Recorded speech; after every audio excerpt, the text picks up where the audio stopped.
Who do you think you are?" The words hung in the air like poison. Sophia Lawrence looked up from her coffee cup, her green eyes meeting the fury in Diane Miller's face.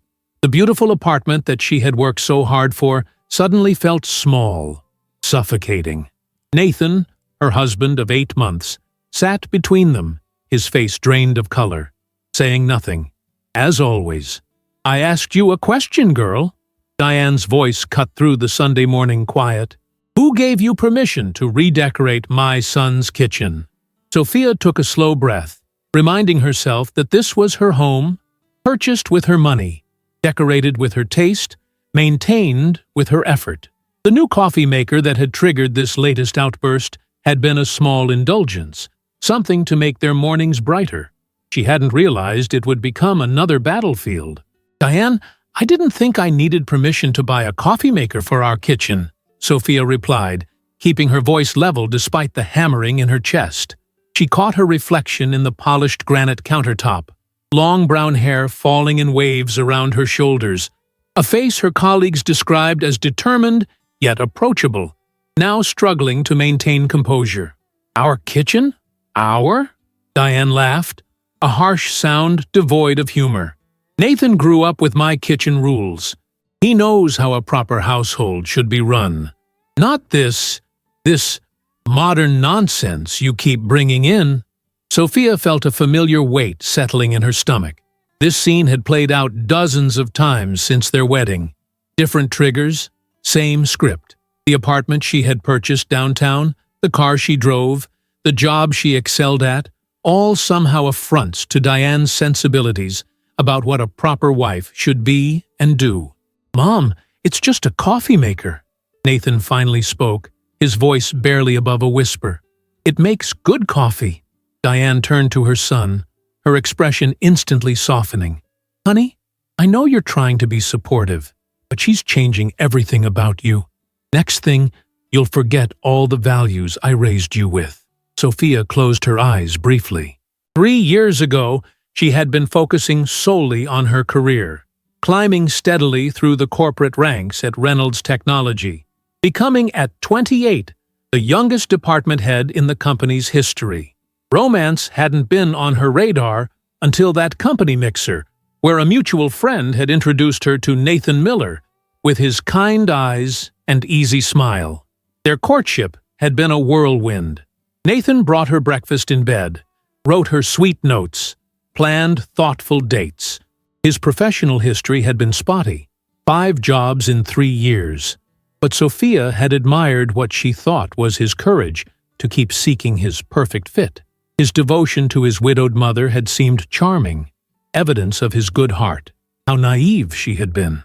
"Nathan, could you run to the store and get me my prescription? I forgot it yesterday," Diane asked, instantly transforming into a helpless, aging mother. Nathan stood immediately. "Of course, Mom. I'll go right now. Do you need anything else while I'm out? Maybe some proper coffee? The kind we always drink?" Diane suggested with a pointed look at the new machine. "I can drive you," Sophia offered, already knowing what the response would be. "Women shouldn't drive when there's a man available," Diane said, as if reciting from an ancient text. "It's not proper." Nathan was already reaching for his keys, avoiding Sophia's eyes. "I won't be long." As the door closed behind him, a heavy silence filled the apartment. Sophia busied herself cleaning the breakfast dishes, aware of Diane's eyes following her every move. The woman had arrived unannounced at 7:30 that morning, as she did most weekends, with some manufactured emergency requiring her son's immediate attention. "You know, when Nathan was growing up," Diane began, settling herself more comfortably at the kitchen island, "I taught him that a home needs a woman's touch, a proper woman's touch." "I'm sure you did," Sophia replied neutrally, wiping down the countertops. "He was such a good boy, always listening to his mother, always knowing I knew best." Diane sighed dramatically. "Then he met you at that company. You and your career." Sophia had heard variations of this speech countless times. According to Diane, women belonged at home, raising children, supporting their husbands. Working women were selfish, career women doubly so. The fact that Sophia held a leadership position was simply unfathomable to Diane. What Diane didn't know, what Nathan had begged Sophia to keep from his mother, was that Sophia's career paid for everything they had. The three-bedroom apartment in the elegant downtown building, the car Nathan drove, the furniture they sat on, even the fancy coffee maker that had sparked today's confrontation. Nathan's job at the local sports equipment store barely covered their groceries, yet his mother believed he was some kind of rising executive supporting his overly independent wife. "Did you know," Diane continued, picking at an invisible spot on the counter, "that Nathan was engaged before he met you? To a lovely girl from our church. She knew the importance of family, of tradition." This was new. Sophia looked up sharply. "No, he never mentioned that." "Of course he didn't," Diane smiled, satisfaction gleaming in her eyes. She would have made him the perfect wife, homemaker, willing to give him 6 or 7 children. "What happened?" Sophia asked despite herself. "She wanted to wait until they had a house. I told her they could live with me. I have plenty of room, but she insisted on their own place. So impractical. Nathan couldn't afford what she wanted on his own." The implication hung in the air. Unlike Sophia, who had bought their apartment without waiting for Nathan to provide. "Diane," Sophia set down her cleaning cloth carefully, "I understand you care about Nathan, but we're married now. We're building our own life together. Are you? Because it seems to me you're building a life and expecting him to fit into it." Diane's voice took on an edge.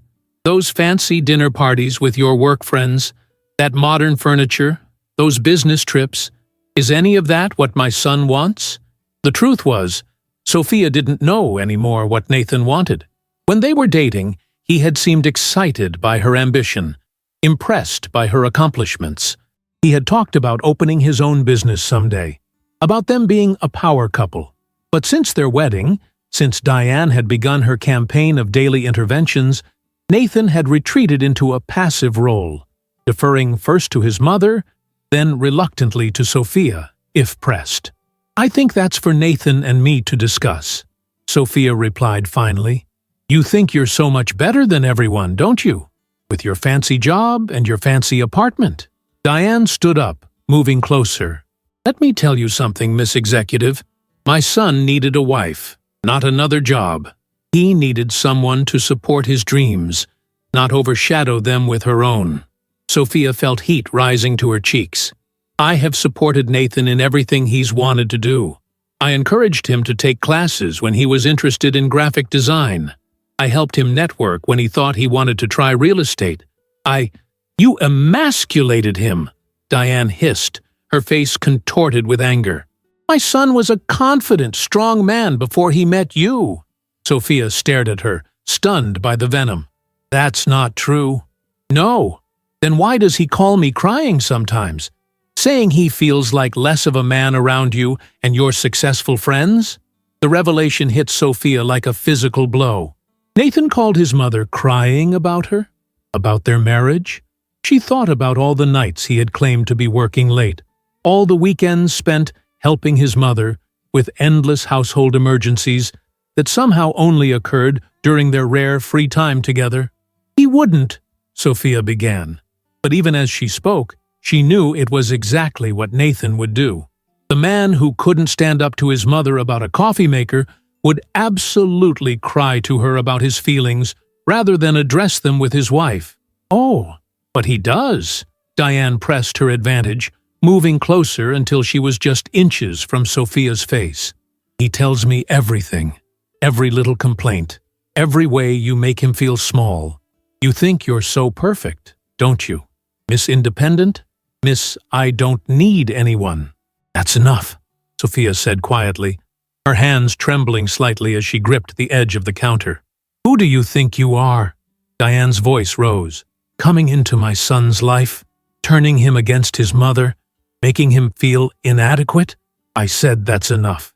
Sophia tried to step away, but Diane moved with her, backing her against the refrigerator. "You miserable freeloader! Pretending to be so successful, while living off my son's hard work."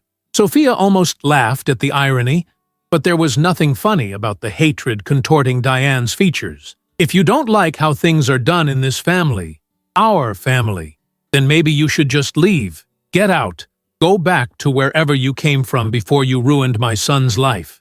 The apartment door opened, and Nathan walked in, carrying a small pharmacy bag. He froze at the tableau before him. His mother, red-faced and shouting, his wife cornered against the refrigerator. "Mom? What's going on?" he asked, his voice high with anxiety. "Your wife was just explaining how she thinks she can disrespect me in my own son's home," Diane said, instantly transforming her voice into a wounded whimper. "After everything I've done for you both." Nathan's eyes darted between them, sweat beading on his forehead. He set the pharmacy bag on the counter with a shaking hand. "I'm sure there's been a misunderstanding." "There's no misunderstanding," Sophia said, her voice steady despite the storm raging inside her. "Your mother believes this is your home, that I'm living off your generosity, and that I should leave if I don't want to follow her rules."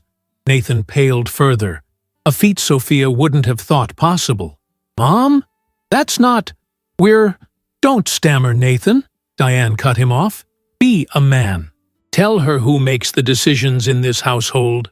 Sophia looked at her husband, silently pleading with him to finally stand up, to acknowledge the truth, to be the partner she had thought she was marrying. For one brief moment, she saw conflict in his eyes, a flicker of the man she had fallen in love with. Then he looked away, staring at the floor. "Mom's just looking out for us, Sophia. She knows about these things, about family." Something broke inside Sophia then, a final thread of hope she hadn't even realized she was clinging to. She walked calmly to the bedroom, pulled a small overnight bag from the closet, and began placing essentials inside. Toiletries, a change of clothes, her laptop. When she returned to the living room, Nathan and Diane were seated on the sofa, his arm around her shoulders as she dabbed at non-existent tears. "Sophia, where are you going?" Nathan asked, rising halfway before his mother tugged him back down. "I'm sleeping elsewhere tonight," Sophia said, surprising herself with how composed she sounded. "And you, Nathan, tell your mother the whole truth about who bought this apartment, about who pays our bills, about who actually supports whom in this marriage." The door closed behind Sophia with a soft click that belied the earthquake happening inside her. Standing in the hallway of the luxury building she had purchased just 1 year earlier, her dream home, her sanctuary, she felt strangely calm. The numbness was a blessing. She knew the pain would come later. For now, she had decisions to make. Where to go, what to do, how to proceed with the shattered remains of what she had thought was a loving marriage. Her fingers moved automatically across her phone screen, calling the one person she knew would understand, without judgment. "Rachel? It's me. Can I stay at your place tonight?" The sound of her own voice surprised her. Steady, controlled, almost normal. Her college roommate and now fellow executive had always kept a guest room ready for friends in need. "No, I'm fine. Just marriage stuff. I'll explain when I get there." The drive to Rachel's suburban home gave Sophia time to think, the familiar movements of navigating traffic providing a comforting routine while her mind processed the morning's events. She had known things with Nathan were strained, had felt his growing distance over the past months, but she had attributed it to work stress, to the normal adjustments of married life. She had never imagined he was actively undermining their relationship, sharing their private struggles with his mother, painting himself as the victim of his wife's success. Rachel opened the door before Sophia could knock, her expression a mixture of concern and fierce protectiveness. "Whatever happened, he's wrong, and we hate him," she announced, pulling Sophia into a warm embrace. Despite everything, Sophia laughed. "Let me at least tell you what happened first." Over cups of strong tea, Rachel had never developed a taste for coffee. Sophia recounted the morning's confrontation, the months of interference, The years of subtle manipulation she had only now recognized for what they were. "He told her he was supporting me," Sophia said, still unable to fully process the deception. "All this time, he's been pretending to his mother that he's the breadwinner, that I'm some kind of trophy wife who doesn't really need to work." Rachel's expression darkened. "While you're carrying him financially and emotionally, that's beyond messed up, Soph. I knew Diane was traditional, but I never realized how deep it went, or how willing Nathan was to maintain her illusions at my expense." Sophia stared into her tea, watching the ripples form as her hand trembled slightly. What kind of relationship did we even have if he couldn't be honest about something so fundamental? "One built on quicksand," Rachel replied bluntly. "I never said anything because you seemed happy, but there were red flags from the beginning. Remember how he forgot to invite any of your work friends to your engagement party? Or how he always had some excuse when it was time to attend your company events?" Sophia did remember. She had made excuses for him each time. He was shy around her high-achieving colleagues. He felt intimidated by the corporate environment. He was simply tired after his own workday. She had bent over backwards to accommodate his insecurities, never realizing that behind them lay not just personal doubts, but an entire framework of beliefs that fundamentally devalued everything she was and did. "I feel so stupid," she whispered. 3 years together, and I never saw it." "Don't do that," Rachel said firmly. "This isn't about your intelligence or perception. Manipulative people are experts at hiding their true nature, especially from those who love them. And, from what you've told me, both Nathan and his mother are master manipulators." Sophia's phone buzzed with incoming messages. 17 texts from Nathan ranging from apologetic to accusatory. 3 missed calls from Diane's number. She silenced the device without reading beyond the previews. "What are you going to do?" Rachel asked after a moment of silence. "I don't know," Sophia admitted. "Part of me wants to go back, to try to make him understand how hurtful this has been, to see if there's anything left to salvage." She paused, considering. "But another part knows that if he hasn't stood up to his mother in 8 months of marriage, he never will. The real question," Rachel said gently, "is whether you can be happy with a man who's essentially married to his mother first and you second." The truth of those words settled heavily on Sophia's shoulders. She had been so busy trying to make the marriage work, trying to accommodate Diane's constant presence and Nathan's growing passivity, that she hadn't stopped to ask herself if this was truly the life she wanted, if this was the partnership she deserved. As evening fell, Sophia's phone continued to light up with messages.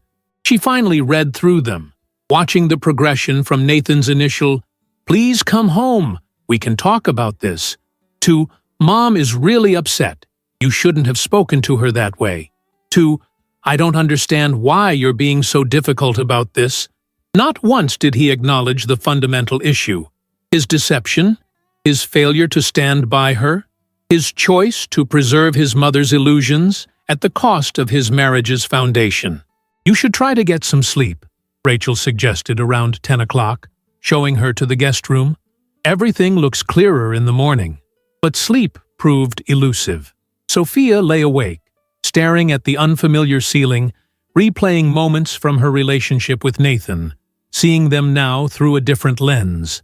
The way he had always deferred major decisions until he had thought about it. Code, she now realized, for consulting his mother. His reluctance to discuss their financial future in concrete terms. His growing discomfort with her professional accomplishments. When her alarm chimed at 6:30, Sophia had made her decision. She would return to the apartment, her apartment, and have one final conversation with Nathan. She would lay everything on the table without anger or accusation, and see if there was any part of the man she had fallen in love with still willing to fight for their marriage.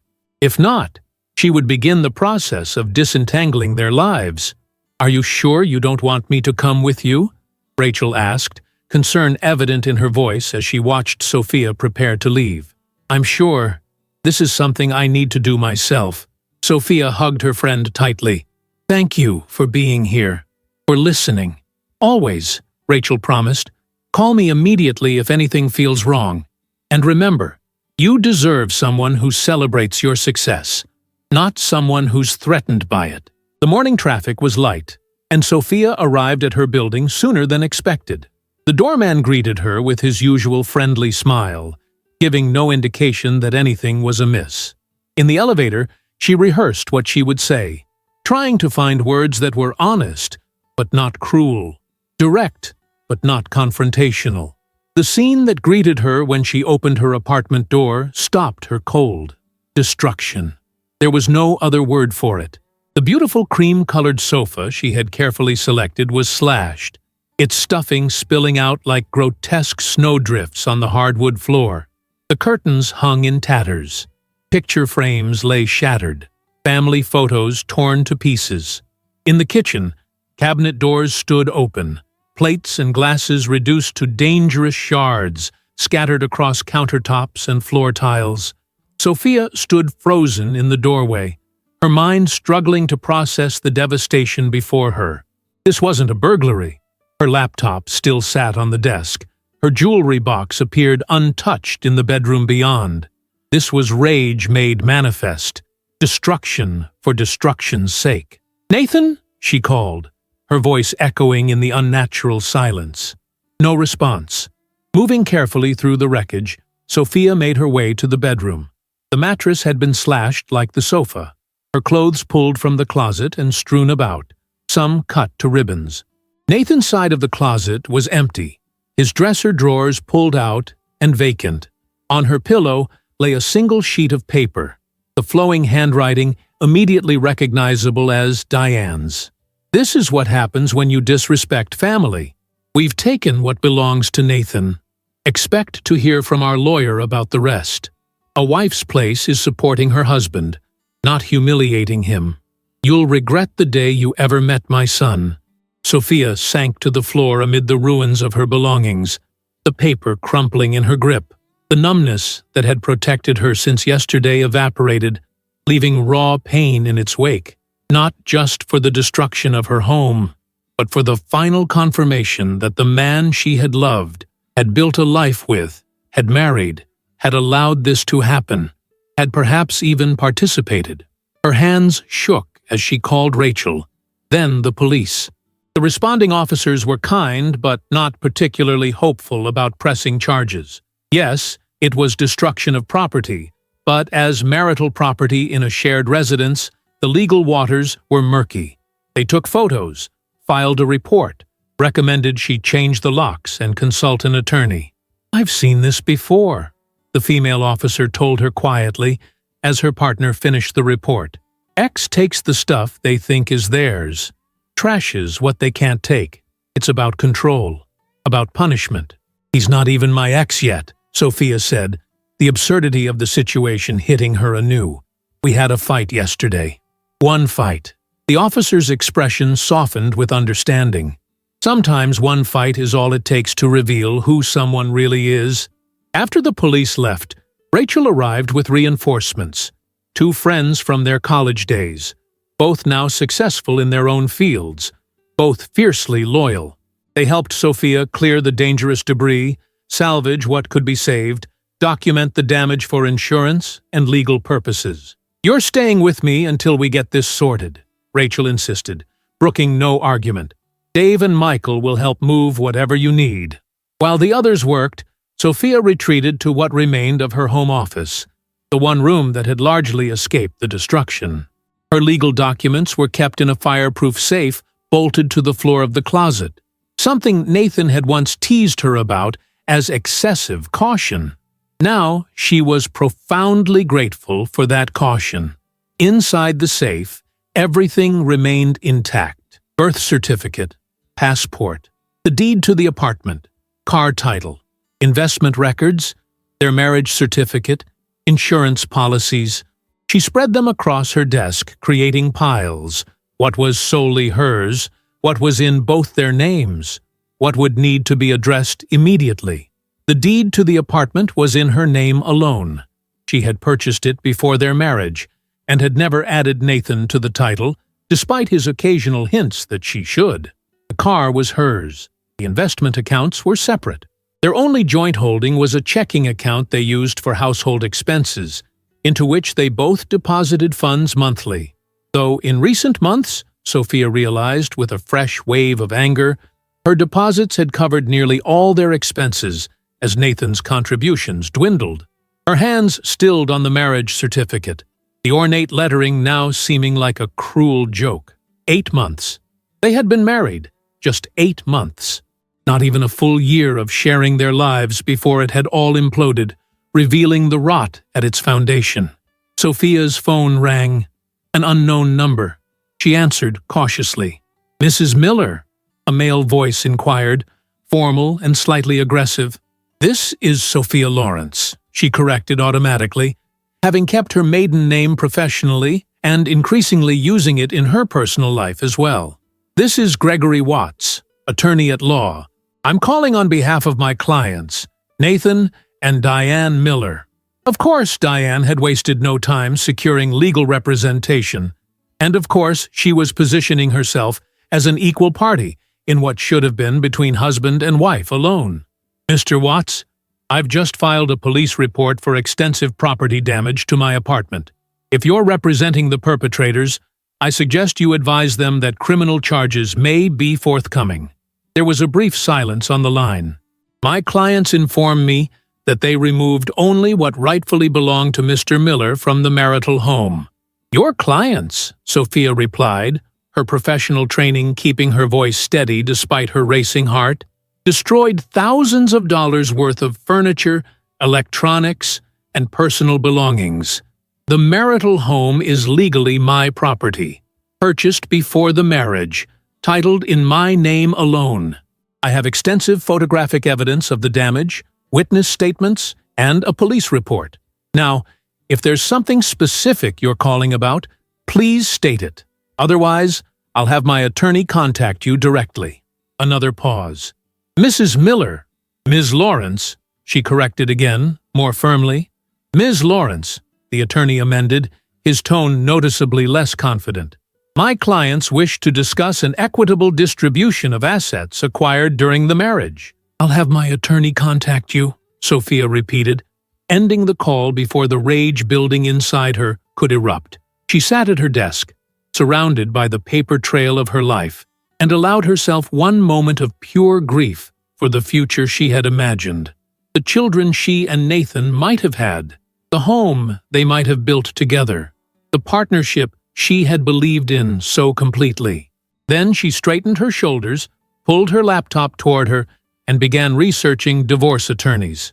By evening, Sophia had spoken with 3 potential lawyers, scheduled consultations with 2, arranged for emergency lock replacement on her apartment, filed a preliminary insurance claim, and begun the process of removing Nathan from her financial accounts. She worked with mechanical efficiency, focusing on tasks rather than emotions, on solutions rather than pain. "You need to eat something," Rachel insisted, setting a plate beside Sophia's laptop, where she had set up a temporary workspace in Rachel's dining room. "And maybe sleep at some point. You've been going non-stop for hours." Sophia looked up, blinking as if emerging from a trance. "I just need to finish this inventory of damaged items for the insurance. It can wait until morning," Rachel said gently but firmly. "You're running on adrenaline and shock. When that wears off, you're going to crash hard. Better to get some food and rest now, on your own terms." Recognizing the wisdom in her friend's words, Sophia saved her work and closed the laptop. As they ate the simple pasta Rachel had prepared, her phone buzzed with a text from a number she didn't recognize. "I know what my son and I did was wrong. We need to talk. Just the 2 of us. No Nathan. Please. Diane." Somehow she had obtained a new phone number to bypass Sophia's blocks. "Don't even think about it," Rachel warned, reading the message over Sophia's shoulder. "That woman is toxic and dangerous. Nothing good can come from meeting her." "I know," Sophia agreed, blocking this number too. "I have nothing to say to her." But as she tried again to sleep that night, Diane's message echoed in her mind. What could possibly have prompted this apparent change of heart? What new manipulation was she planning? And where was Nathan in all this? Morning light filtered through unfamiliar curtains as Sophia opened her eyes in Rachel's guest room. For one blissful moment, her mind was empty, peaceful.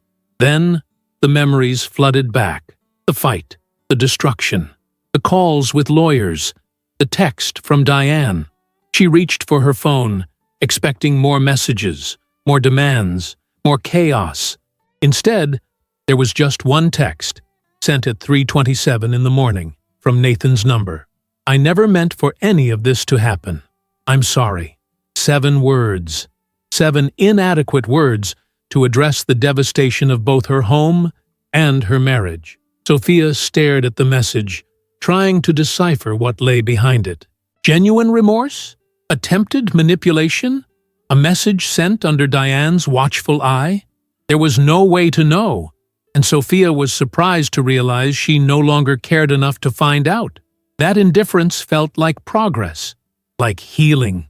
She showered and dressed in clothes Rachel had lent her, her own wardrobe largely destroyed or still at the apartment, and headed to the kitchen where the smell of fresh coffee provided a small comfort. "I called in sick for you yesterday," Rachel said, sliding a mug across the counter, "but I figured you'd want to go in today. Keeping busy helps." Sophia nodded gratefully. Work had always been her sanctuary, the place where she felt most competent, most herself. "Thanks. I have that meeting with the Atlanta team this morning. Can't miss it. Your lawyer called while you were in the shower. Stephanie Kwan? She can see you at 5 today if that works." Perfect. Sophia had selected Stephanie specifically for her reputation as both compassionate and fierce, a family law attorney known for protecting clients from manipulative partners and their families. "I'll head there straight from work." The day passed in a blur of meetings, presentations, and concerned colleagues noticing her borrowed clothing and distracted manner. Sophia shared minimal details, going through some personal stuff, but I'm handling it, and threw herself into her work with redoubled focus. The familiar challenges of managing her team and navigating corporate politics felt almost comforting in their normalcy, a reminder that part of her life remained intact and under her control. At 5 o'clock sharp, Sophia sat in Stephanie Kwan's elegantly appointed office, recounting the events of the past 2 days. The attorney listened intently, taking notes, occasionally asking for clarification. "So, to summarize," Stephanie said when Sophia finished, "you purchased the apartment before marriage. It's titled solely in your name, and you've been the primary financial contributor throughout the relationship.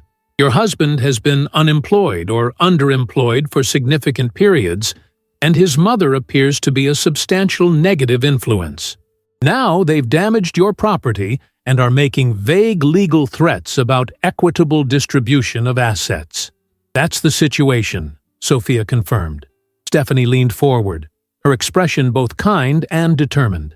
"Ms. Lawrence, based on what you've shared, this should be a relatively straightforward divorce from a legal perspective.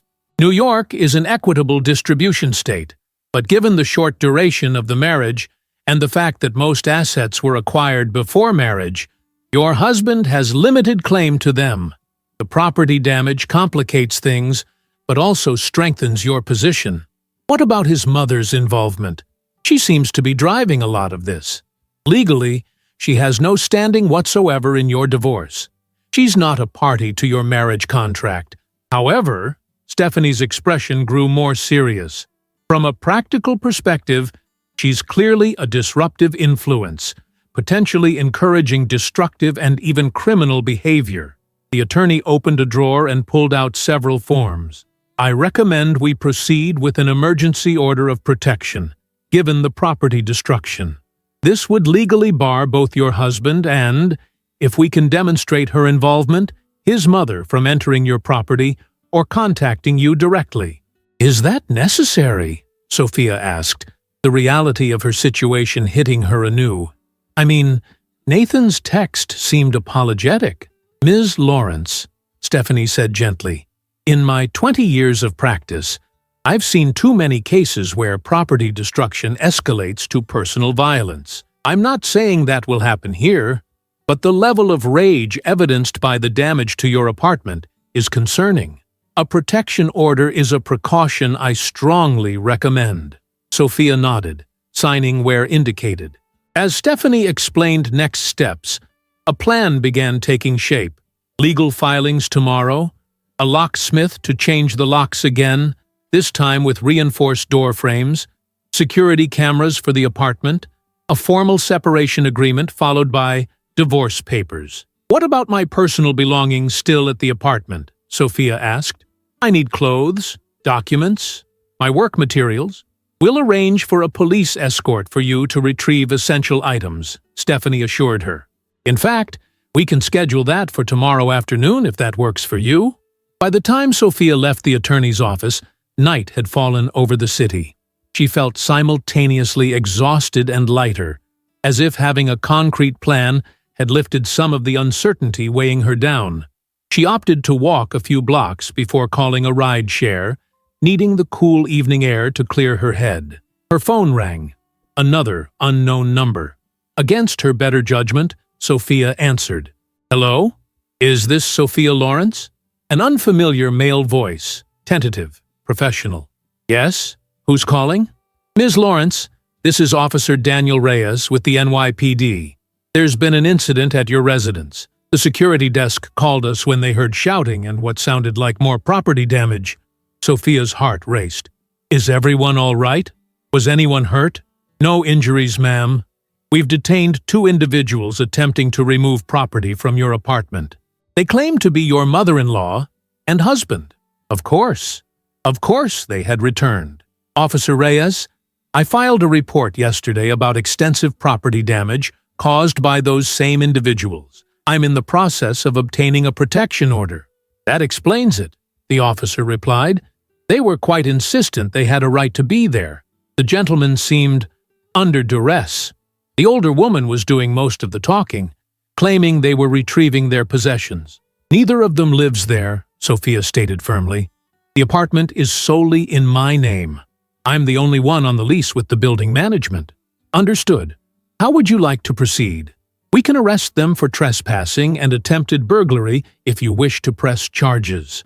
Sophia closed her eyes, imagining Nathan in handcuffs, Diane's outrage, the messy public spectacle that would follow. As tempting as it was to see immediate consequences for their actions, she knew a legal battle was wiser than an emotional one. "I'd prefer not to press criminal charges at this time," she decided, "but I would like a formal trespass warning issued, and I'll have my attorney follow up with the protection order first thing tomorrow." "We can do that," Officer Reyes confirmed.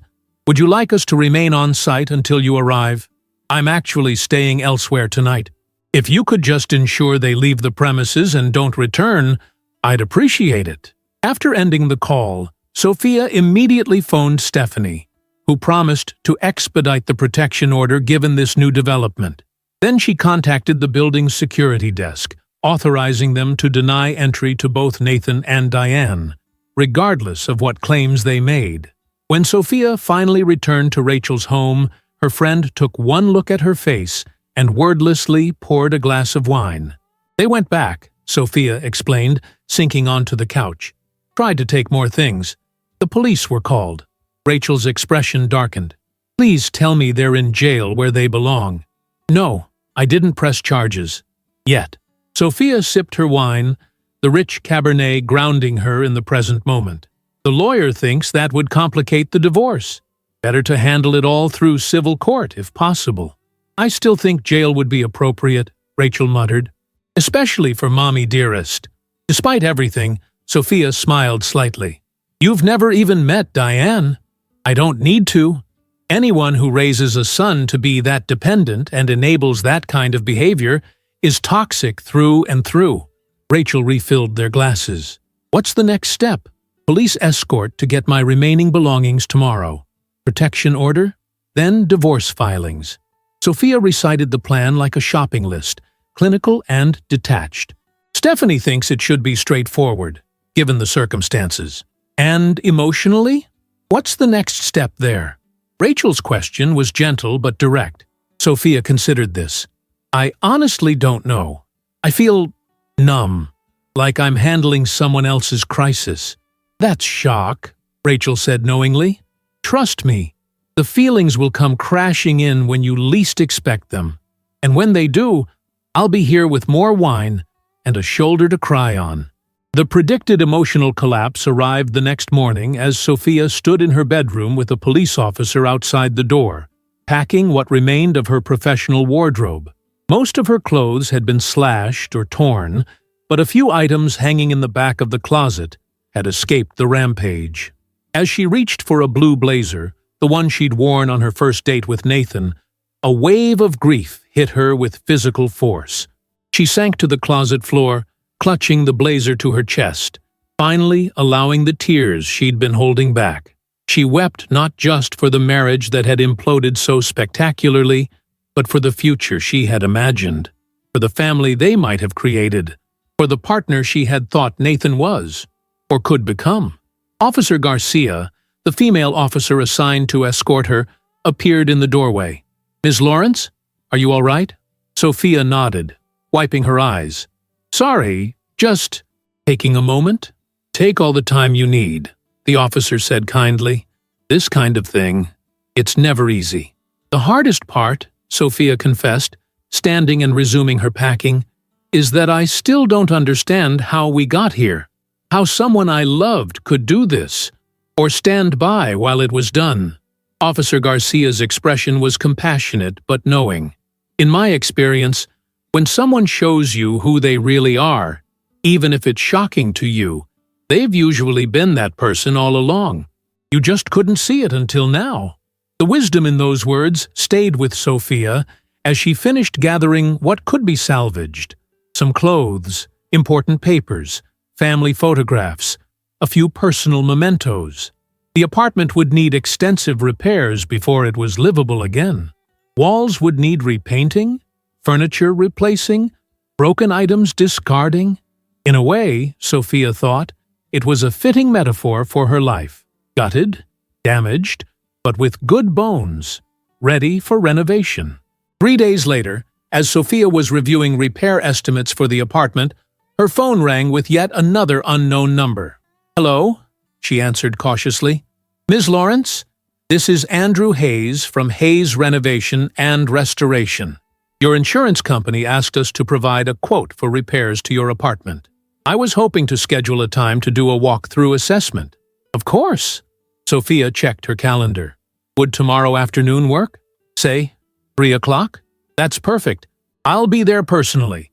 The insurance adjuster mentioned this was a sensitive situation.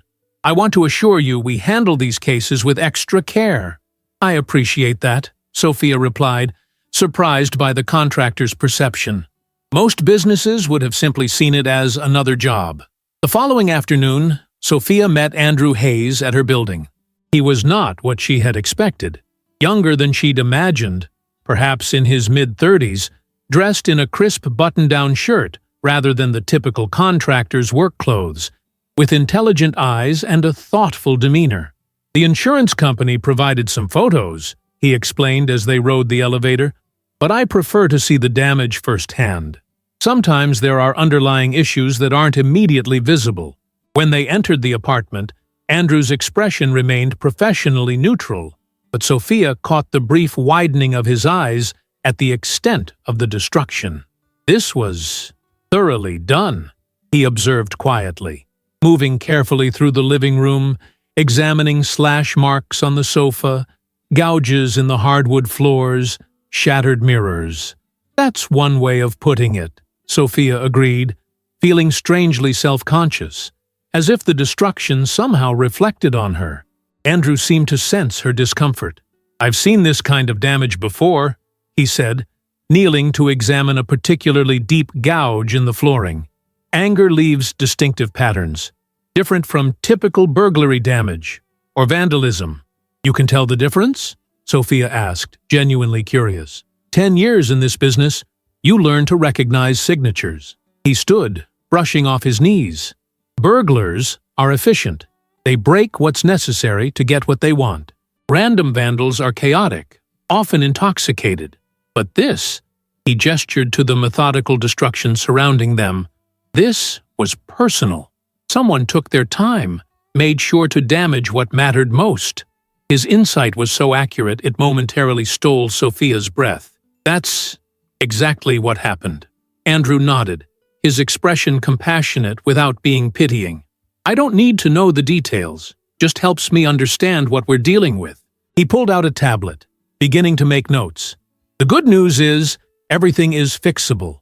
The structure is solid. This is all cosmetic, though extensive.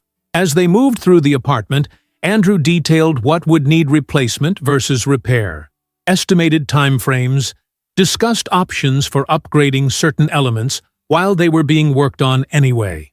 His approach was thorough and respectful, treating the space as something worthy of restoration rather than a disaster zone.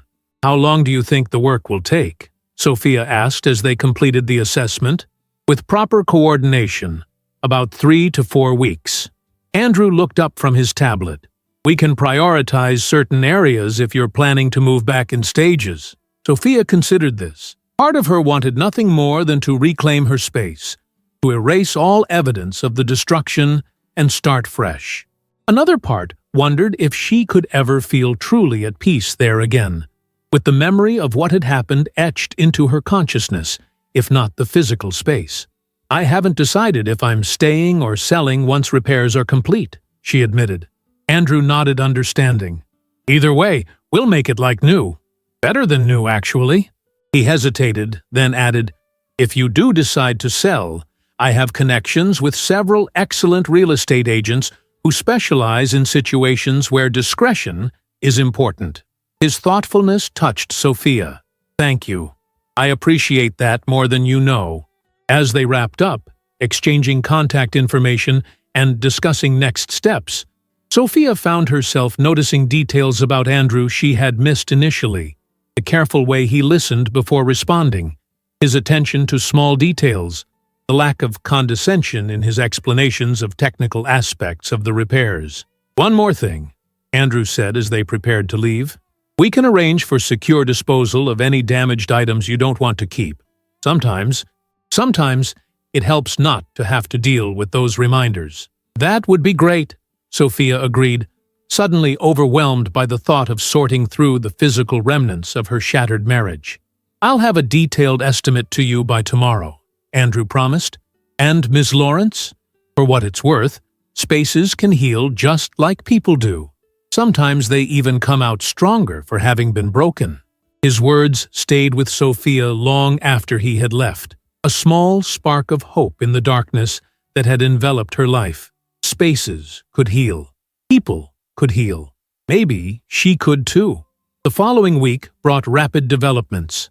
The protection order was granted, formally barring both Nathan and Diane from approaching Sophia or her property.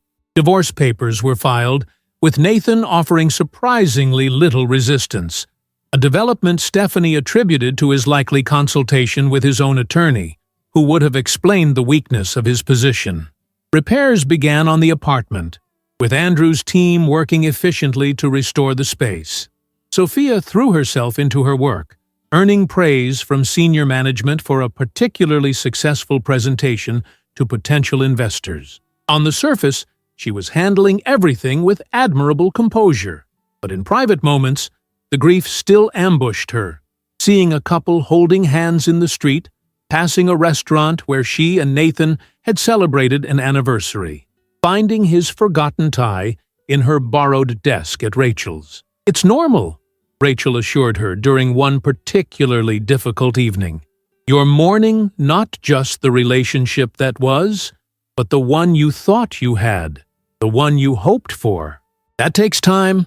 I just keep asking myself how I could have been so wrong about someone, Sophia confessed. I'm supposed to be good at reading people. It's part of my job. Love makes fools of us all, Rachel said, not unkindly. And manipulative people like Nathan and his mother are experts at showing you exactly what you want to see, at least until they think they have you locked down. 2 weeks into the renovation process, Andrew called with an update. We're ahead of schedule, he reported. The flooring replacement is complete, walls repainted, new windows installed. The custom furniture you selected should arrive next week. Would you like to do a walk-through to see the progress? That would be great, Sophia agreed, realizing she was actually looking forward to seeing the transformation. The apartment that greeted her the following day bore little resemblance to either the destroyed space she had fled or the original design she had once shared with Nathan. Andrew's team had implemented her requests for a complete refresh. New color scheme, different furniture arrangement, updated fixtures. It was familiar enough to feel like hers, but different enough to feel like a fresh start. "This is incredible," she told Andrew, who was watching her reaction carefully. "I can't believe how much you've accomplished in such a short time." "We prioritized your project," he admitted. "Situations like yours, they deserve special attention." As they toured the space, discussing final details and remaining work, Sophia found herself noticing again how easy Andrew was to talk to, how he listened intently to her ideas without dismissing them, how he offered suggestions that enhanced rather than contradicted her vision. "Would you like to see the bedroom?" he asked. "We've finished the structural repairs, but the new bed frame won't arrive until next week." The master bedroom had been the site of some of the worst damage: the slashed mattress, destroyed clothing, Diane's threatening note. Sophia hesitated, unsure if she was ready to face that particular space. Andrew seemed to understand her reluctance. "We can skip it if you prefer. The important thing is that you feel comfortable in your own home again." "No, I should see it," Sophia decided. "I can't avoid it forever." To her surprise, the bedroom was unrecognizable, painted in a soothing sage green rather than the previous beige, with new window treatments allowing in more natural light, different placement for the bed. Even the closet had been reconfigured with a new organization system. "We thought a complete change might help," Andrew explained, watching her carefully. "If you don't like it, I love it," Sophia interrupted, emotion catching in her throat. "It's exactly what I needed without knowing I needed it." Something shifted between them in that moment, a connection beyond the professional, a mutual recognition of understanding. Sophia found herself wanting to know more about this man who seemed to intuitively grasp what she required to heal. "Would you have time for coffee?" she asked impulsively. "To discuss the final details, of course." Andrew's smile reached his eyes. "I always have time for coffee and final details." They found a small cafe near her building, settling into a corner table with their drinks. The conversation flowed easily from the renovation to their respective careers, discovering mutual interests in architecture, travel, and obscure documentaries. "How did you get into restoration work?" Sophia asked, genuinely curious about his path. "Family business, initially," Andrew explained. "My father was a general contractor, but I noticed there was a special need for restoration, not just fixing things, but making them whole again, especially after trauma, fire, flood, or more personal disasters, like vengeful ex-husbands and their mothers," Sophia suggested with a small smile. Andrew chuckled. "Exactly. Though yours ranks among the more thorough demolitions I've seen." "Lucky me," Sophia said dryly. "In a way, maybe," Andrew replied, surprising her. At her questioning look, he continued, "Some damage is visible, repairable. Other kinds, they stay hidden until the structure eventually collapses. At least, you got to see the truth and rebuild on your terms." His insight struck Sophia deeply. "I never thought of it that way." "Sorry," Andrew said, looking slightly embarrassed. "I tend to see life through construction metaphors." "No, it's refreshing," Sophia assured him.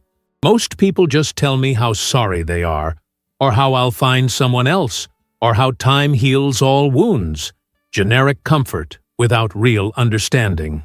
Their coffee stretched to nearly 2 hours of conversation, ending only when Andrew reluctantly mentioned his next appointment.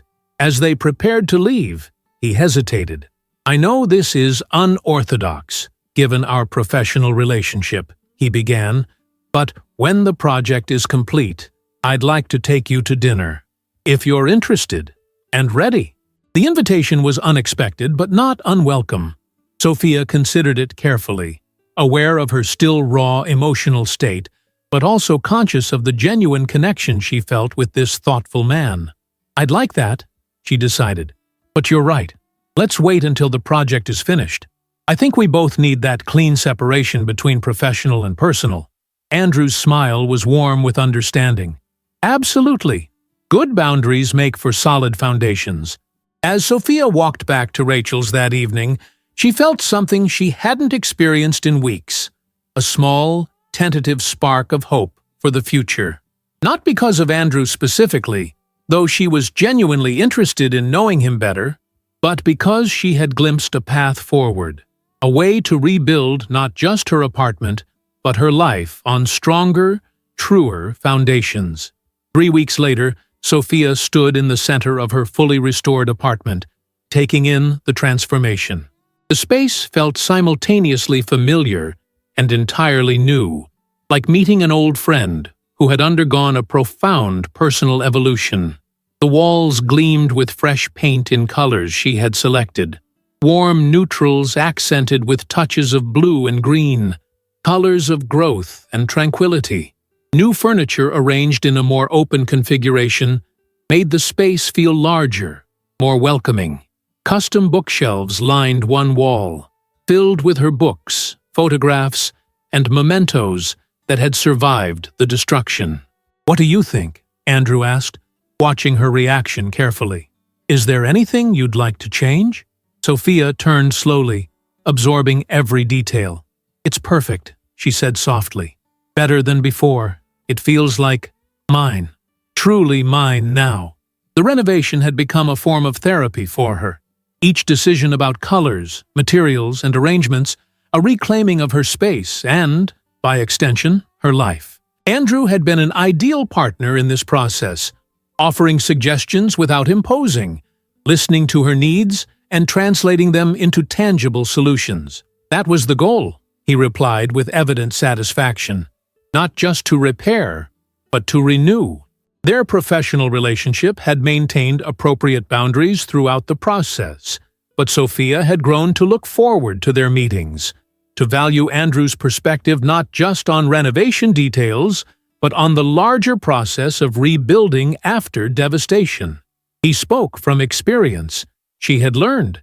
His own divorce 5 years earlier had left him similarly questioning his judgment and reluctant to trust again. The team will be back tomorrow for final touch-ups and to install the last light fixtures, Andrew explained, making notes on his tablet. "Then we'll do a complete clean, and by this time tomorrow, you'll be ready to move back in. If you want to, that is." The question hung in the air. Sophia had been considering this very issue for weeks. Part of her was eager to reclaim her space, to sleep in her own bed again, to resume normal life. Another part wondered if too many difficult memories lingered here, invisible but potent. "I'm moving back in," she decided aloud, the certainty of it solidifying as she spoke. "This is my home. I earned it. I chose it. I'm not letting what happened take that from me, too." Andrew's smile held approval, and something else. Pride, perhaps. "I was hoping you'd say that." "Thank you," Sophia said, meaning it deeply. Not just for the renovation, but for understanding, for seeing this as more than just another job. "It was never just another job," Andrew admitted. "Not from the moment I saw what had been done here, not from the moment I met you." The air between them shifted subtly, professional courtesy giving way to something more personal, more promising. Sophia felt a flutter of anticipation, followed immediately by a wave of uncertainty. Was she ready for this? Was it too soon? As if reading her thoughts, Andrew added, "That dinner invitation still stands. Whenever you're ready. No pressure, no expectations." "I'd like that," Sophia replied, surprising herself with how much she meant it. "Maybe next week, after I've settled back in?" "Perfect." Andrew's smile reached his eyes. "Now, let me show you how the new smart home system works before I go." As he demonstrated the security features, lighting controls, and temperature settings, Sophia found herself studying him with new awareness. Andrew Hayes was nothing like Nathan. Where her ex-husband had been charming but ultimately weak, Andrew possessed a quiet strength. Where Nathan had sought constant reassurance, Andrew seemed comfortable in his own skin. Where Nathan had been threatened by her success, Andrew spoke of her career with genuine interest and respect. "All set," Andrew concluded. "You have my number if you have any questions or concerns, day or night." "Thank you again," Sophia said, walking him to the door, "for everything." After he left, she wandered through the apartment alone, reacquainting herself with the space, noting the thoughtful details that hadn't been there before. Built-in charging stations for her devices, improved kitchen storage, recessed lighting that could be adjusted to suit her mood. The place felt secure, protected by new locks, reinforced doors, and a state-of-the-art security system. Her phone chimed with a text from Rachel. "How's the big reveal? Everything you hoped for?" Sophia smiled, snapping a few photos to send in response. "Even better. Moving in tomorrow. Haven't felt this good in months." Rachel's reply came quickly. "Apartment looks amazing. And so does the contractor in that last site photo you sent me last week. Just saying." Sophia laughed out loud, the sound echoing pleasantly in her renewed space. "Dinner next week. We'll see." "Finally," Rachel texted back with a string of celebratory emojis. "Wear the blue dress." The following day, Sophia officially moved back into her apartment. Rachel and a few close friends helped her carry in the personal items she'd been storing at Rachel's, ordered takeout, and celebrated with champagne, turning the occasion into an impromptu housewarming. "To new beginnings," Rachel toasted, raising her glass, "and to leaving toxic people in the dust where they belong." Everyone laughed and drank to that, the apartment filling with the sounds of friendship and support that helped further cleanse the space of its difficult memories. After her friends left, Sophia stood on her balcony, looking out at the city lights. 6 weeks had passed since that fateful Sunday morning when Diane had demanded to know who she thought she was. 6 weeks of legal meetings, insurance claims, renovation decisions, and emotional processing. 6 weeks of discovering her own strength, of learning who her true friends were, of beginning to rebuild not just her home, but her sense of self. The divorce proceedings were moving forward with surprising smoothness. Nathan, likely on advice from his attorney, had dropped his claims to any portion of Sophia's assets, accepting the reality that their brief marriage and his limited contributions left him with little legal ground to stand on. The protection order remained in place, though there had been no further attempts at contact from either Nathan or Diane since its issuance. Stephanie, her attorney, had heard through professional channels that Nathan had moved back in with his mother permanently, information that surprised Sophia not at all. Her only lingering question was whether he had finally told Diane the truth about their financial situation, about who had actually been supporting whom throughout their relationship. She got her answer the following morning. Sophia was enjoying her coffee before heading to work when her phone rang. Another unknown number. Normally she would have ignored it, but something prompted her to answer. "Hello? Sophia? It's Diane Miller." Sophia nearly dropped her mug. "Diane, I have a protection order against you. This call violates that order." I know, Diane said quickly. "I wouldn't call if it wasn't important.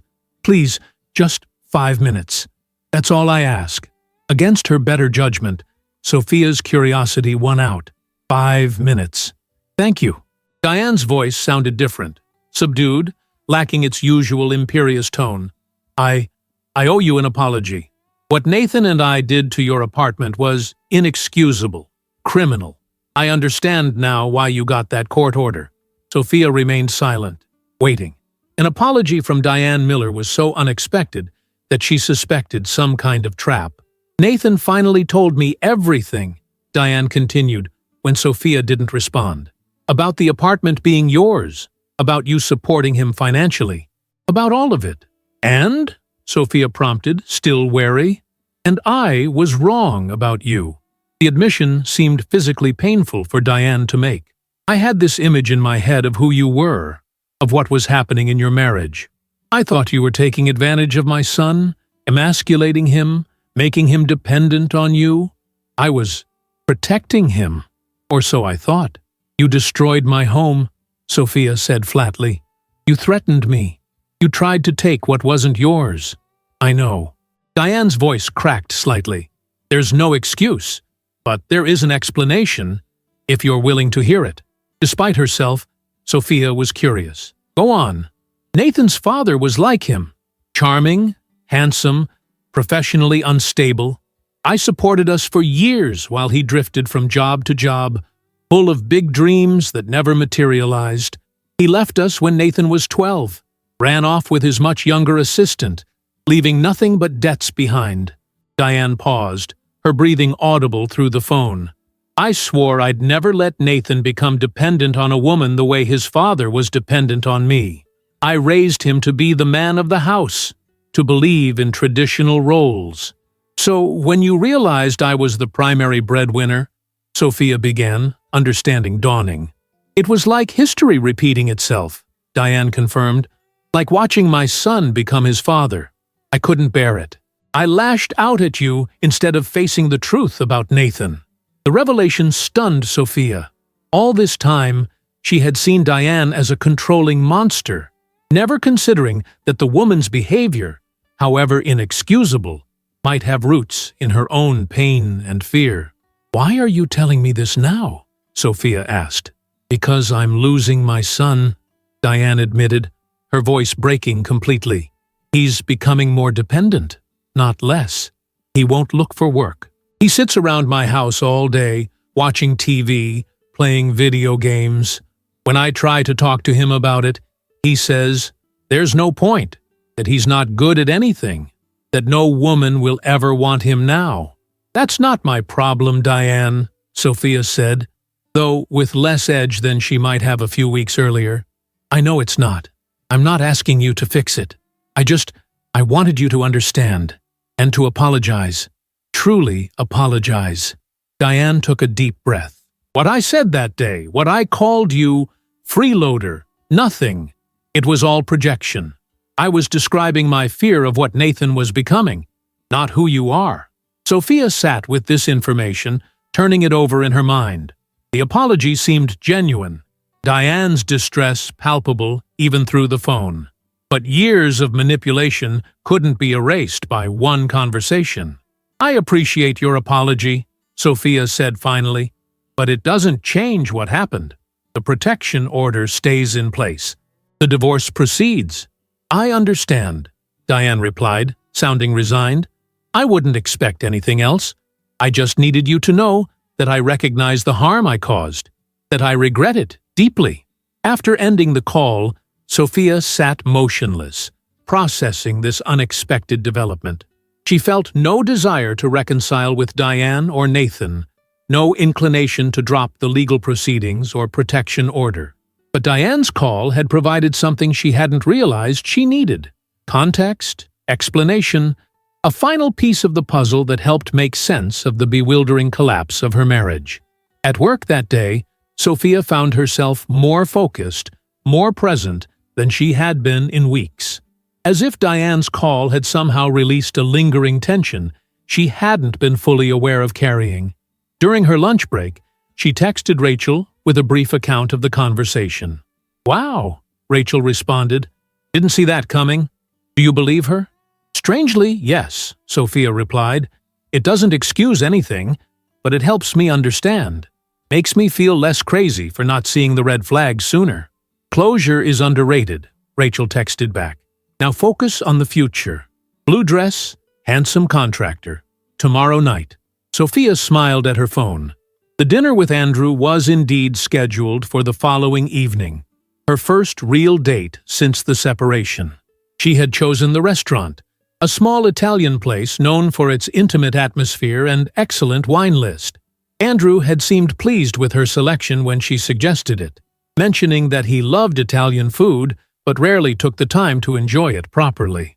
As she prepared for the date the next evening, Sophia found herself genuinely excited rather than anxious. She chose the blue dress Rachel had recommended, a simple but elegant sheath that highlighted her eyes and complemented her complexion. She styled her hair in loose waves, applied subtle makeup, and selected delicate silver jewelry. Looking in the mirror, she hardly recognized the woman who had stood frozen in shock in this same bedroom 6 weeks earlier, staring at a slashed mattress and a threatening note. That woman had been shattered, disbelieving. The woman who gazed back at her now looked confident, composed, perhaps even wiser. Andrew arrived precisely on time, dressed in a well-tailored charcoal suit that suggested this evening meant as much to him as it did to her. His appreciative glance when she opened the door held warmth rather than mere physical assessment.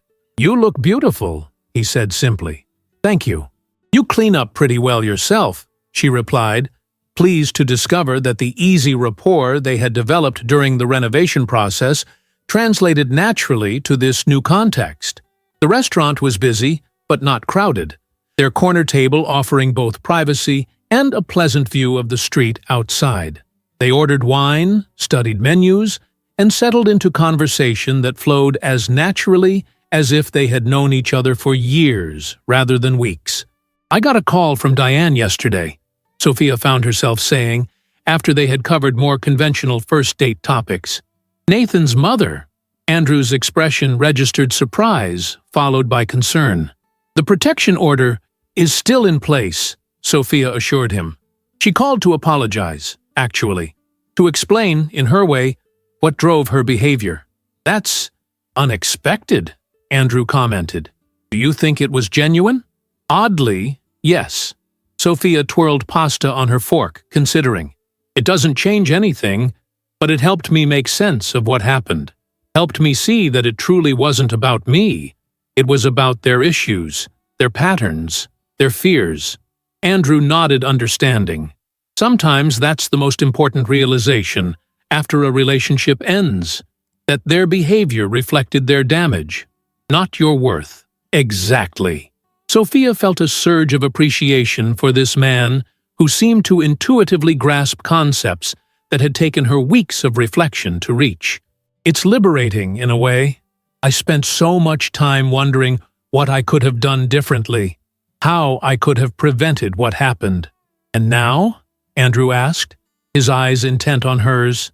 "Now I realize there was nothing I could have done, because the fundamental problem wasn't mine to fix. Nathan's dependency, Diane's control issues, those existed long before I entered the picture, and will continue long after I'm gone." "That's a profound insight," Andrew observed. "Many people never reach it, even after multiple failed relationships." Their conversation shifted to his experience, the painful dissolution of his own marriage after discovering his ex-wife's long-term affair, his initial self-doubt, his eventual recognition that her choices reflected her character, not his value.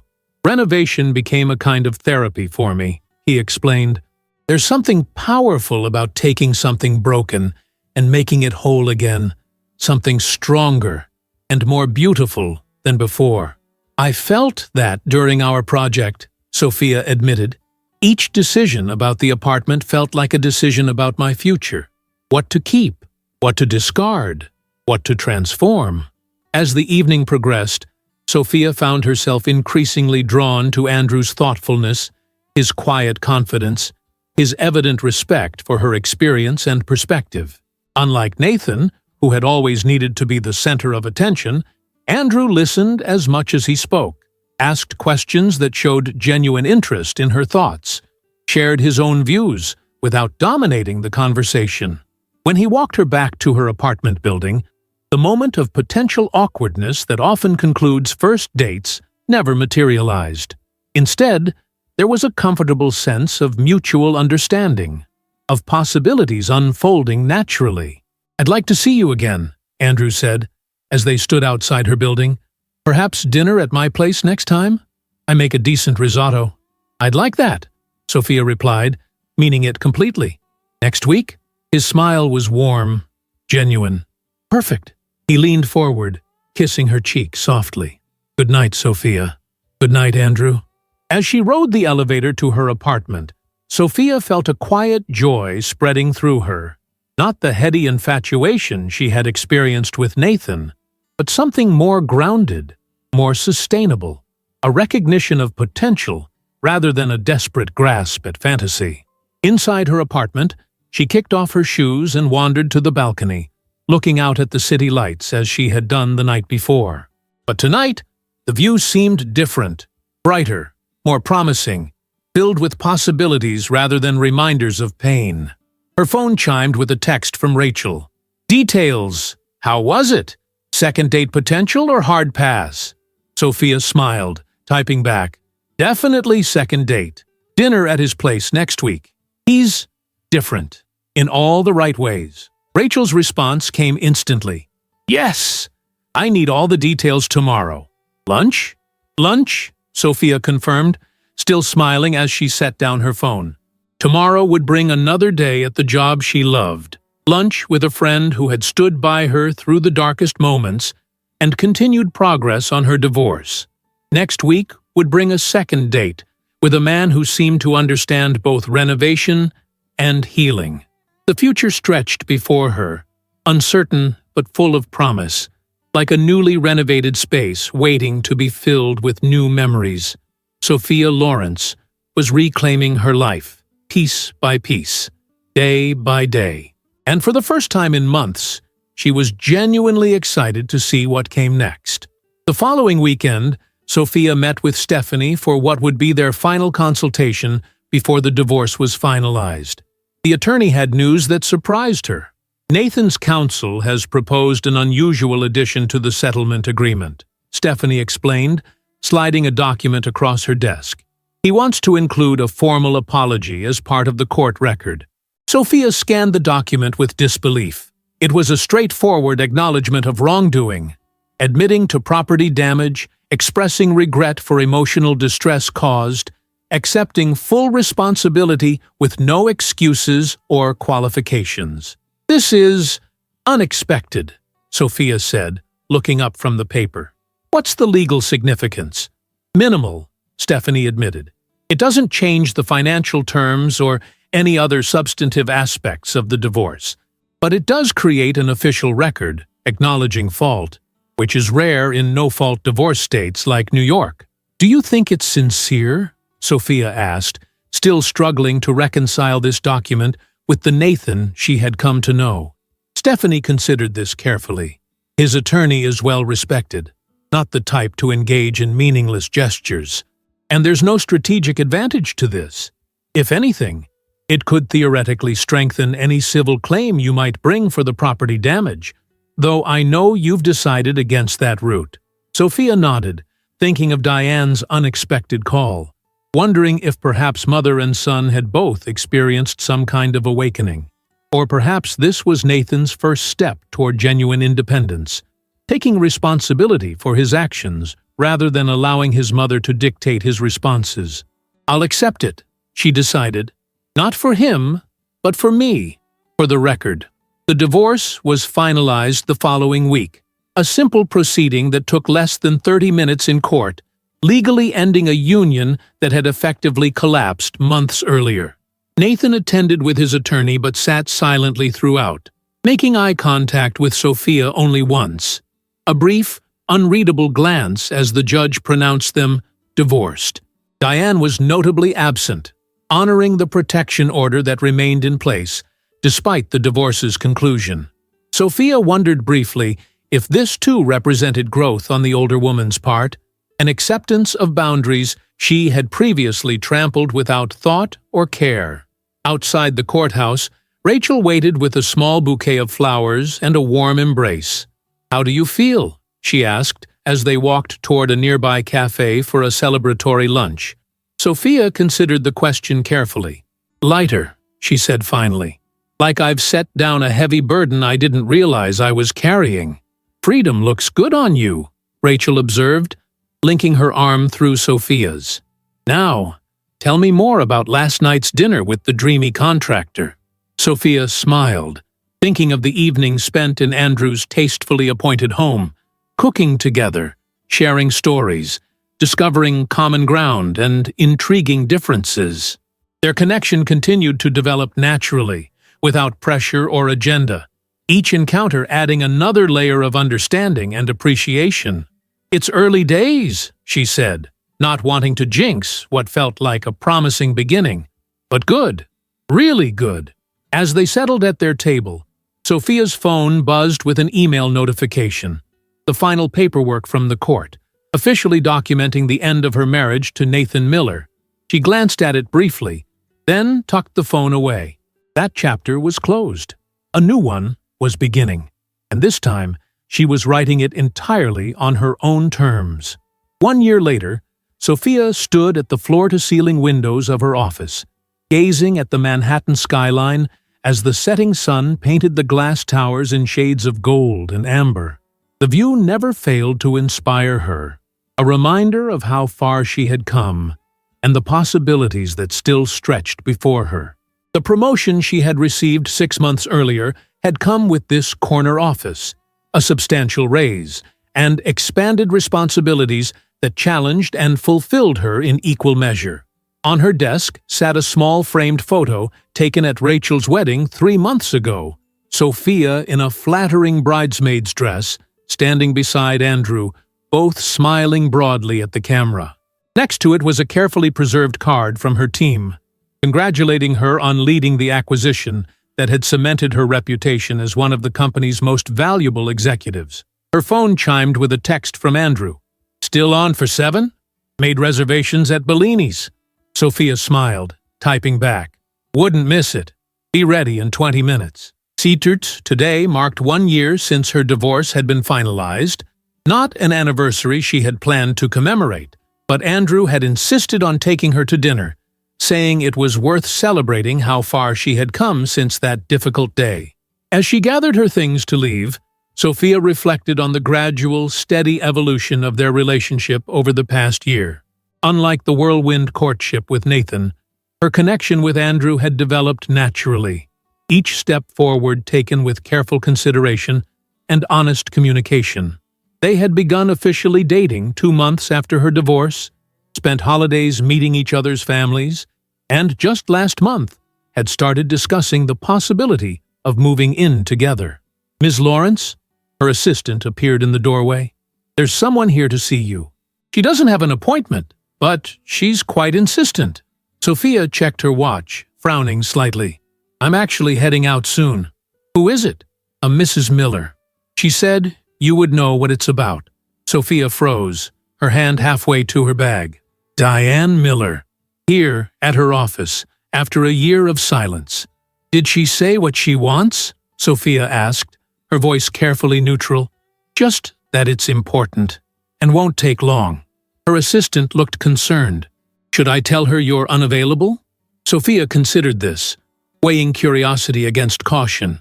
The protection order had expired 6 months ago, and she hadn't bothered to renew it, feeling sufficiently distant from that chapter of her life. Still, an unannounced visit from Diane could hardly be a positive development. "No, it's all right," she decided. "Send her in, but please stay nearby. And if I'm not out in 10 minutes, come in with some urgent matter that requires my immediate attention." Her assistant nodded, understanding, and disappeared. Moments later, Diane Miller entered the office, looking markedly different from the woman Sophia remembered.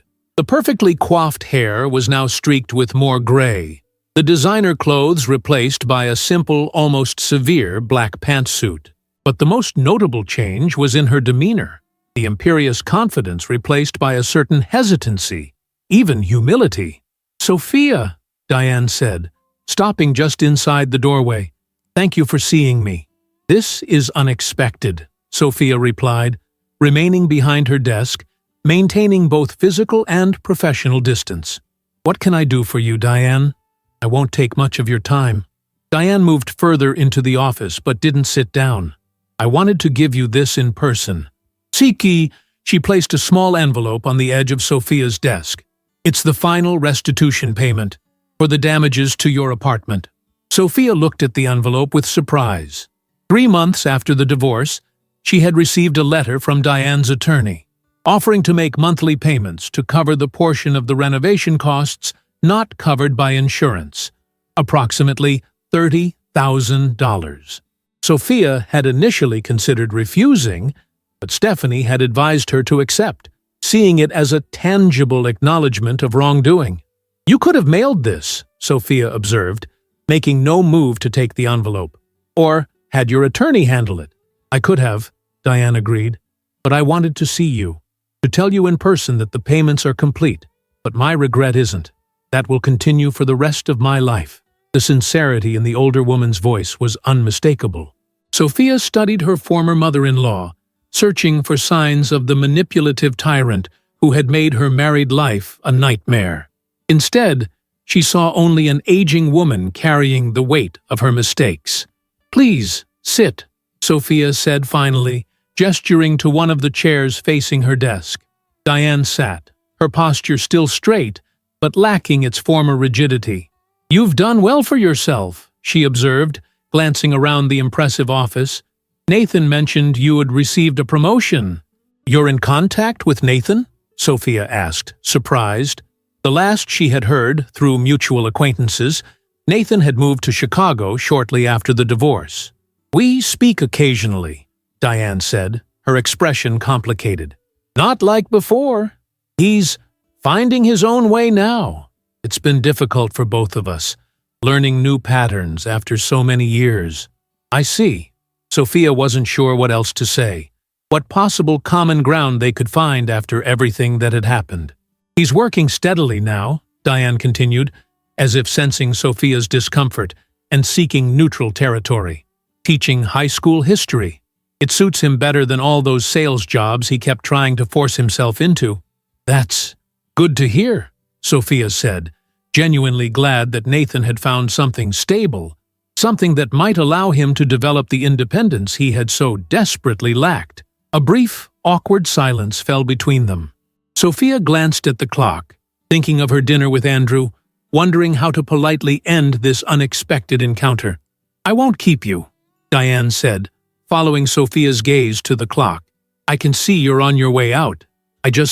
There's one more thing I wanted to say." "Go ahead," Sophia prompted when Diane hesitated. "I've been in therapy this past year," Diane revealed, the admission clearly difficult for her. "Trying to understand why I became so controlling, why I couldn't let Nathan live his own life, why I felt so threatened by strong, independent women like you." Sophia remained silent, letting the older woman continue at her own pace. "What I did to you, the interference, the destruction, the harassment, it was inexcusable. I know that now, but understanding why I did it has helped me ensure I never do anything like it again." Diane's hands twisted together in her lap. "I learned that I was repeating patterns from my own upbringing, trying to protect Nathan from the kind of pain I experienced, but in doing so, I was actually causing different kinds of harm. Therapy can be very illuminating," Sophia said carefully, thinking of her own sessions in the months following the divorce, the painful insights she had gained about her tendency to ignore red flags, to accommodate destructive behavior, to prioritize keeping the peace over maintaining healthy boundaries. "Indeed," Diane smiled slightly. "My therapist says I'm making progress, but that true growth requires making amends where possible. Hence my visit today. The financial restitution is complete," Sophia said, nodding toward the envelope. "As far as I'm concerned, we can both move forward now. Thank you." Diane stood, smoothing her pants with slightly trembling hands. "I won't intrude on your life again. I just wanted you to know that your suffering wasn't in vain. It led to changes, in Nathan, in me, that might not have happened otherwise." As Diane turned to leave, Sophia found herself speaking impulsively. "How is Nathan, really? Not his job, but him." Diane paused, considering the question with evident care. "He's finding himself, I think. Dating occasionally, but cautiously. Living modestly, but independently. Learning to stand on his own 2 feet without either leaning on me or looking for another woman to depend on." She met Sophia's eyes directly. He asks about you sometimes, not in a hopeful way, just concerned that you're all right after what we put you through. You can tell him I'm fine, Sophia said. Better than fine, actually. I'm glad. Diane's smile seemed genuine. You deserve that happiness. You always did. After Diane left, Sophia sat motionless for several minutes, processing the unexpected encounter. There was a symmetry to it that felt right somehow. The final payment delivered in person, the apology reiterated face-to-face, the cycle of injury and restitution complete. Her assistant appeared in the doorway. Everything okay, Ms. Lawrence? You've been in here a while after she left. Everything's fine, Sophia assured her, standing and gathering her things. Just thinking. I'm heading out now. Have a good evening. The car service Andrew had arranged was waiting outside her building. As she settled into the back seat, Sophia sent him a quick text. On my way. Had an unexpected visitor. Diane. Tell you about it at dinner. His response came immediately. Diane, are you okay? More than okay, she replied, smiling at his concern. It was actually healing in a way. See you soon. The restaurant Andrew had chosen was one of their favorites. Elegant without being stuffy, intimate without being cramped. He was waiting at their usual corner table, rising to greet her with a warm embrace and a gentle kiss. You look beautiful, he said, his gaze appreciative as he took in the emerald dress she had chosen for the evening, and remarkably composed for someone who just had a surprise visit from their former mother-in-law. It was surreal, Sophia admitted as they settled at the table, but not in a bad way. She brought the final restitution payment and wanted to deliver it in person. Said she's been in therapy, working on her controlling tendencies. That's unexpected, Andrew commented, his expression reflecting the same surprise Sophia had felt. Do you believe her? Strangely, yes. Sophia accepted the menu from their server, considering her answer further. She seemed genuinely changed, humbled, even. And she mentioned that Nathan has changed too, teaching now, living independently, finding his own path. How do you feel about that?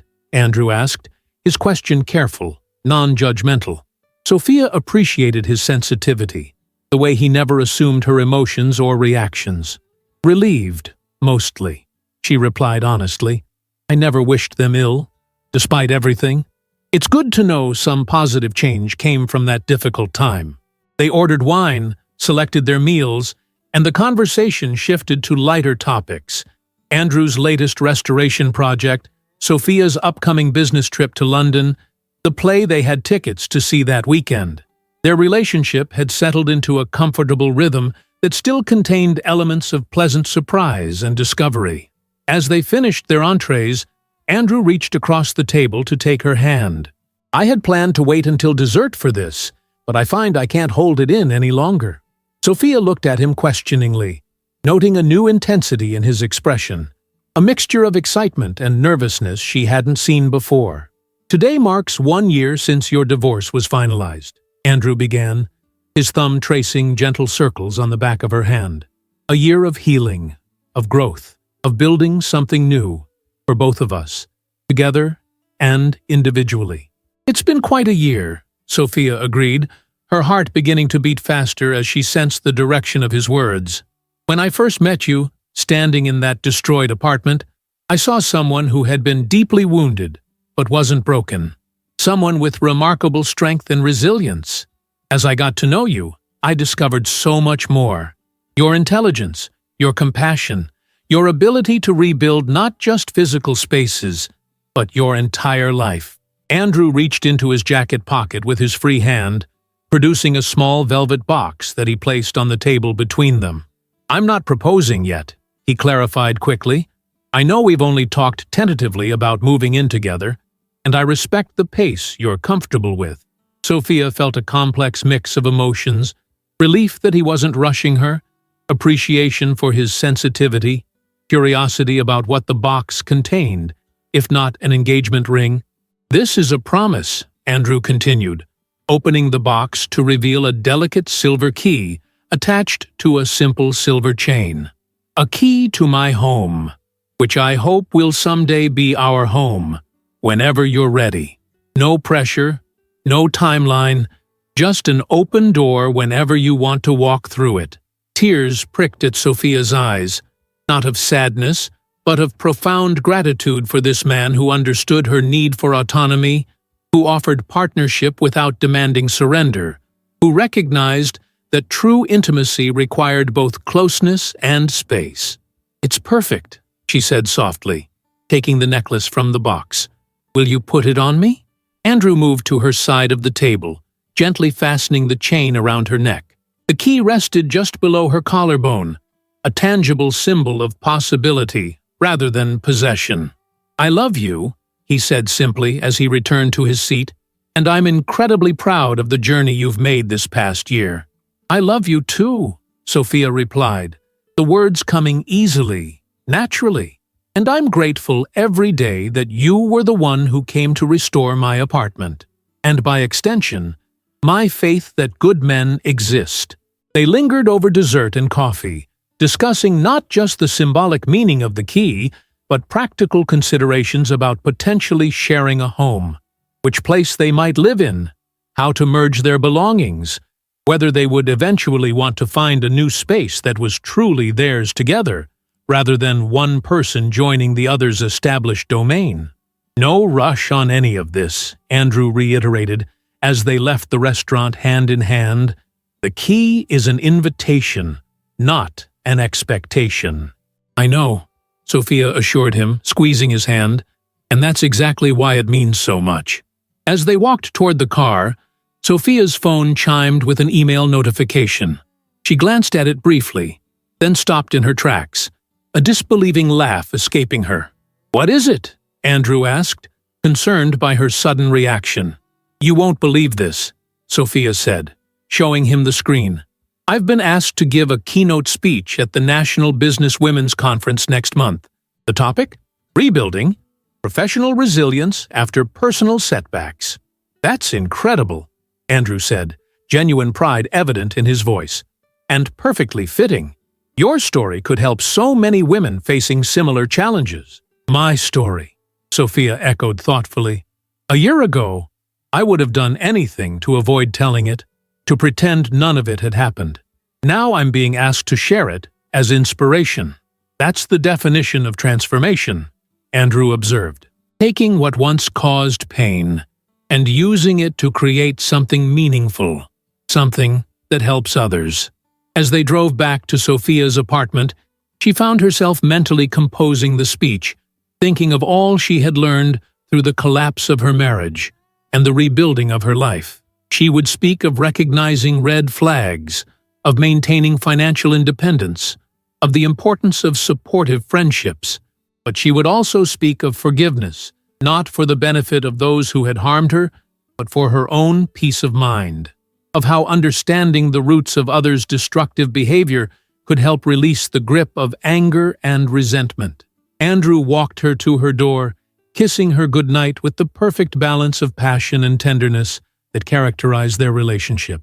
"Sleep well," he said. "Call me tomorrow?" "Of course." Sophia touched the key resting against her skin. "And maybe this weekend we could look at how my furniture might fit in your place, just to start thinking about possibilities?" His smile was worth every moment of pain she had endured to reach this point. "I'd like that very much." Inside her apartment, Sophia moved through her evening routine with a sense of profound contentment. She changed into comfortable clothes, made a cup of herbal tea, and settled on her balcony with her laptop to begin drafting notes for her upcoming speech.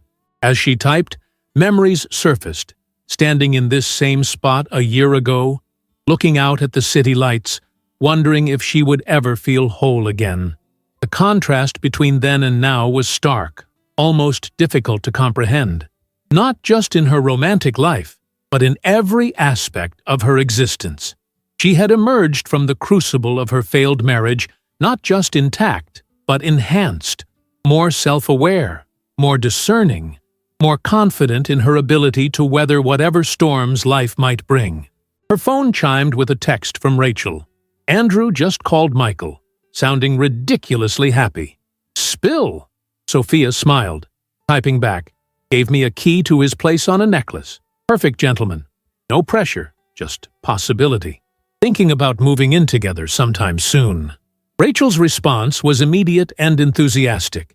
Yes, so happy for you. See? I told you the universe was saving someone special for you. When's the wedding? Can I be maid of honor again?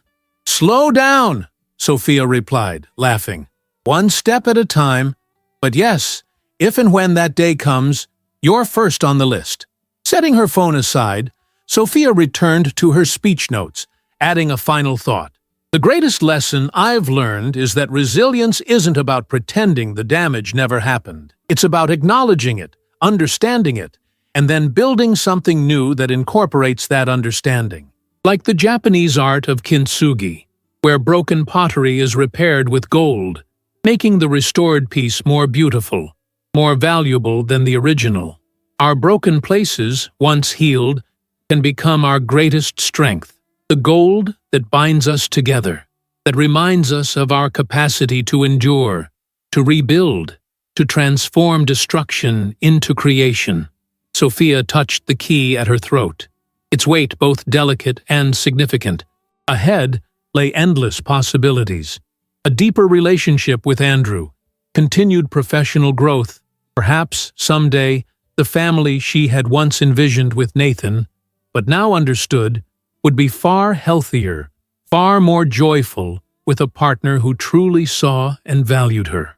The past year had taught her that endings could become beginnings, that what seemed like devastation could become the foundation for something better, stronger, truer.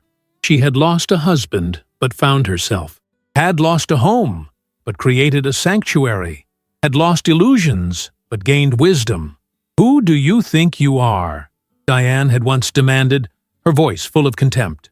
Now, Sophia had an answer, not for Diane, but for herself. I am a woman who has been broken and rebuilt herself, stronger at the mended places.